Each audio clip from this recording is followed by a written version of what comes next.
Well, I don't agree at all. First off, how is it possible that anybody with any kind of sanity would consider the United States or Britain or the West in general to be in any kind of position to be punishing anyone for any illegalities?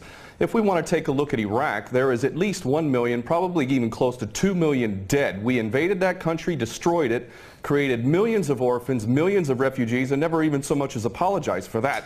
Let's go back to Vietnam, where we dropped 20 million bombs, more than all of World War II combined.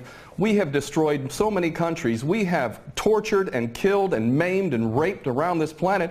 Who in the hell in their right mind would consider the United States or the West in general to be in any position to punish anybody? Never mind the obvious facts that this is a false flag attack and a long list of false flag attacks, which let's get into that, please.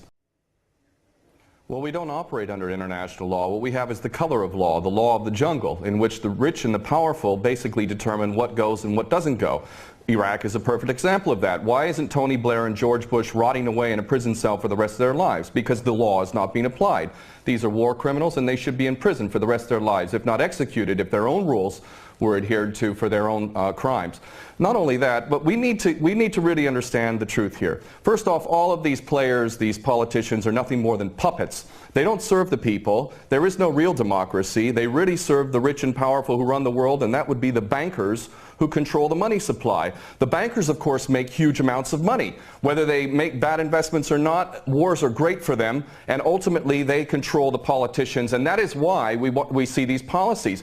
Obama and Cameron are nothing more than puppets who read the script, and the script is we need another war. And the reason why we need another war, according to these psychopaths who are running the world, is because more and more people, despite the clueless masses who continue to be entranced by things so ridiculous as X Factor and American Idol, there is larger numbers of people around the world who are realizing the truth and beginning to recapture the capacity to think for themselves. And they can see that these people who are being put in positions of public trust are defying that trust and representing an agenda which they could never speak about openly, because they're nothing more than prostitutes and nothing more than minions for the powers that be.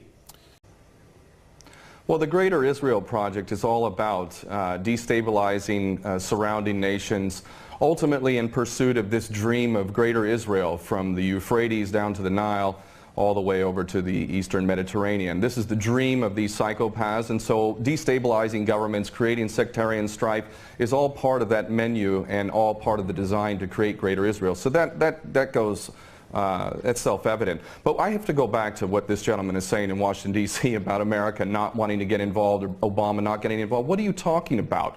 We have been arming people directly who are Al-Qaeda. Al-Nusra Front is Al-Qaeda. These people are psychopaths to the worst order. They are conducting suicide attacks. They are gassing people. We know, Carla Del Ponte said in May, that it was the so-called rebels in Syria that were using sarin gas, not the Bashar al-Assad regime. No, it was not. We know that the United States President is arming people who are on the U.S. terrorist list. He should be convicted of aiding and abetting, giving material support to a terrorist organization. But then again, you know what? We, the West, the United States in particular, Israel and Britain, are the biggest terrorists on the planet. So our little junior partners in Al-Qaeda, which is nothing more than a CIA database, thus the name Al-Qaeda, this is nothing more than a group of terrorists working together, each playing one different role, but all of them working together for the same goal, which is to maintain this hideous and sick and twisted, unjust world that we have, which is a perpetual state of war. Always one illusion, one boogeyman after another. But the fact is, Obama is nothing more than a puppet war criminal, just like his predecessor and every other U.S. president before him. So please don't tell people out there that the U.S. is not involved. It's directly involved, and it is arming people who are absolute psychopaths. Because the United States has never been interested in anything. Ken O'Keefe, go ahead. Has never been interested in anything other than war. The United States is in a perpetual state of war because the bankers control the politicians, and they read the script as given to them by the banksters, and they make huge amounts of money off of this. What this gentleman is saying about the United States not wanting war, not wanting to get involved, is like Iraq 2.0. It's a repeat of the same rubbish that was said, oh, we don't want war, war is a last resort. That's absolutely untrue. It's a lie.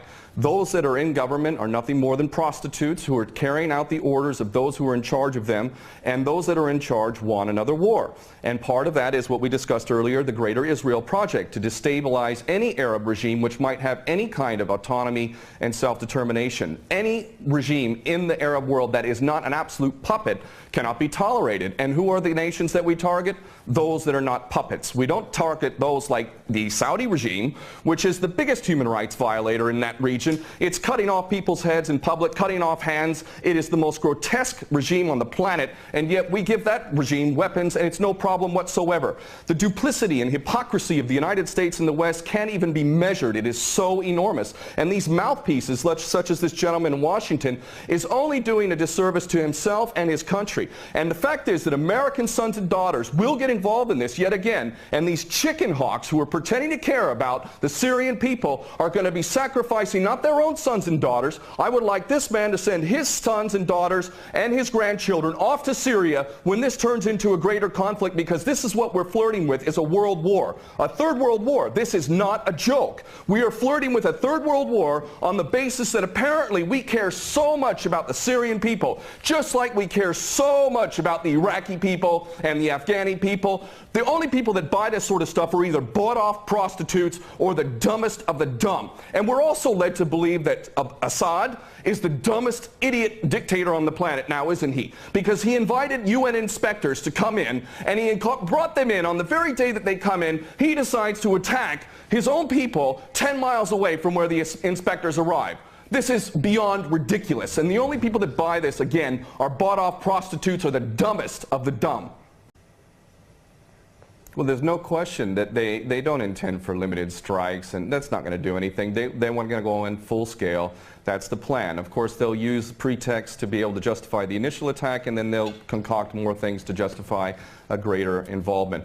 The Daily Mail reported here in the UK, and it's commonly understood to those who are paying attention, that defense contractors, leaked emails from defense contractors proved that there was already an approved plan from Obama down to give these psychopath terrorists, Al-Nusra Front, chemical weapons. We know that Al-Nusra Front, 12 individuals in Turkey were caught with 2 kilos of sarin gas. Where did they get that from?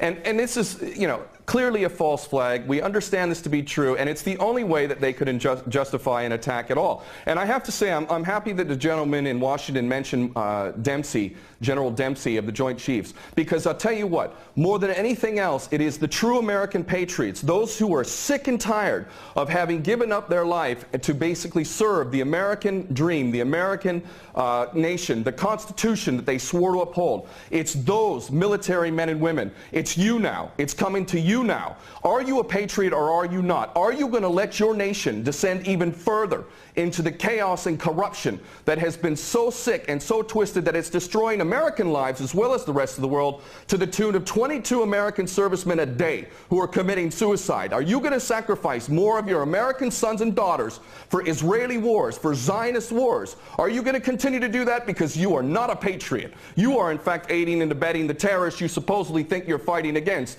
And those Americans who are waking up to this, I hope to God, in the military in particular, that you refuse your orders.